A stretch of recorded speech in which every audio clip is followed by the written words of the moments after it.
Okay. Okay. Good afternoon, ladies and gentlemen. I want to speak to you briefly in my national capacity. We have just concluded the Security Council high-level debate on the Great Lakes region. The debate was Kenya's second high-level event and the first of two ministerial-level meetings that I'll be chairing during Kenya's presidency of the Council. We were privileged to receive insightful briefings by the Special Envoy of the Secretary General to the Great Lakes region, also from the Executive Secretary of the International Conference on the Great Lakes, and from the Assistant Secretary General for Africa, and we heard from a number of countries also from the Great Lakes region, namely the Democratic Republic of Congo, we heard from Angola, we heard from Rwanda, Burundi, and Uganda. The ministerial debate focused on ways to lawfully, transparently, and sustainably utilize the natural resources in the Great Lakes region to promote peace and sustainable development. We chose this focus area because the linkages between natural resources and conflict remains a key challenge for many of the Great Lakes countries in the Great Lakes region. It is our conviction that the region must proceed with courage and alacrity to harness its natural resources for the benefit of its people, especially its youth, so as to guarantee its peace and prosperity. There must be a shift away from the pattern of unregulated extraction and exploitation to a model that favors investment in people, investment in capacity building, value addition, job creation, and infrastructure development, and I would also add cross-border trade.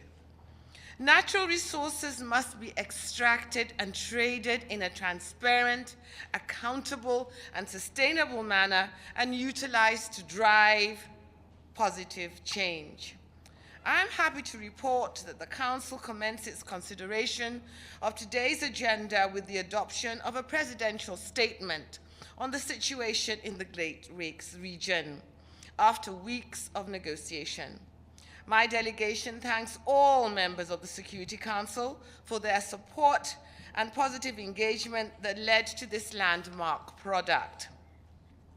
Through this presidential statement, the Security Council reinvigorates and renews its commitment to support the regional governments in seeking solutions to sustainably address the root causes and drivers of rampant conflict in the region, with a special focus on positively harnessing the region's natural resources for social and economic transformation. Today, we have applauded the countries of the Great Lakes region for the commendable steps they have taken to consolidate peace and stability in the region. In particular, members welcomed the high-level regional diplomatic engagements that have seen improved bilateral relations and commend the work of the International Conference of the Great Lakes under the leadership of Angola in its endeavors to promote regional cooperation and constructive dialogue in the peaceful resolution of conflict. Today's debate and the presidential statement that was adopted reflect Kenya's commitment that Africa's natural resources should contribute to development and security and not division and war. To this end, the presidential statement bears major deliveries that include: 1, the imperative for a stronger, reinforced, reinvigorated, shared vision of peace, security, regional integration, and economic cooperation. 2, support for disarmament, demobilization, reintegration, repatriation, and resettlement programs as identified by the Contact and Coordination Group. 3, addressing the linkage between illegal exploitation and trade in natural resources and the illegal acquisition and trafficking of small arms and light weapons. And fourthly, to support resource-endowed countries to transform the entire national resource extraction continuum from illegal exploitation to a legal productive use of natural resources that contributes to conflict prevention, resolution, and reconstruction. Let me confirm Kenya's commitment as a Great Lakes region country to continue working with regional mechanisms and the Security Council in supporting the transformation of our region through better management of our natural resources for our shared prosperity. I thank you. Thank you. Yes. Thank you, Minister. Michelle Nichols from Reuters. I wanted to ask you about something happening in your region of the world, the airstrikes this week by the Ethiopian government in Tigray, which the UN says have killed and injured several civilians. What's your response to that? And do you have a message at all for the Ethiopian government and the parties on the ground? Well, our concern with Tigray is that there ought to be an immediate cessation of hostilities, that there ought to be national dialogue and reconciliation, and there ought to be a pathway to reducing human suffering and facilitating humanitarian access. This is the message that we have imparted to our neighbors in Ethiopia, and we are hopeful that there will be a cessation of hostilities as soon as possible. This is imperative. Thank you very much, Madam Minister. Edith Lederer from the Associated Press.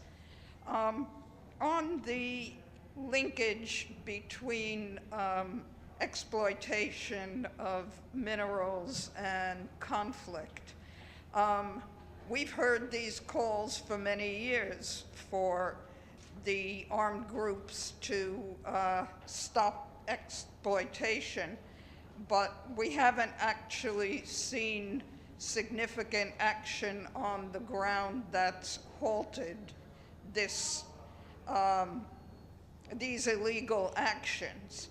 What more can be done to actually reverse this trend and ensure that the riches of a country go to its people and not to armed groups? Well, this is a multifaceted problem, and it is one that requires a multifaceted approach. What we're seeing now in the Great Lakes region is greater regional cooperation between countries, the thawing of bilateral tensions, and a movement towards looking at holistic solutions to deal with the challenge of conflict, of poverty, and of underdevelopment. We need to link hands not only with the communities on the ground, but with those who are extracting our minerals, and also with the countries to which these minerals go to, the destination countries.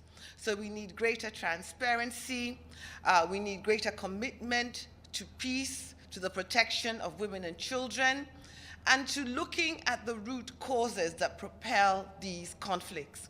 It's important for us to break this connection between illegal exploitation of resources and the proliferation of small arms and light weapons in our region.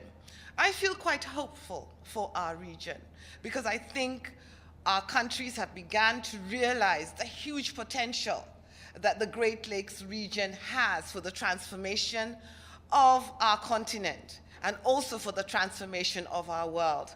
We are so well endowed with minerals. We're so well endowed with biodiversity. We're so well endowed with rivers, with lakes.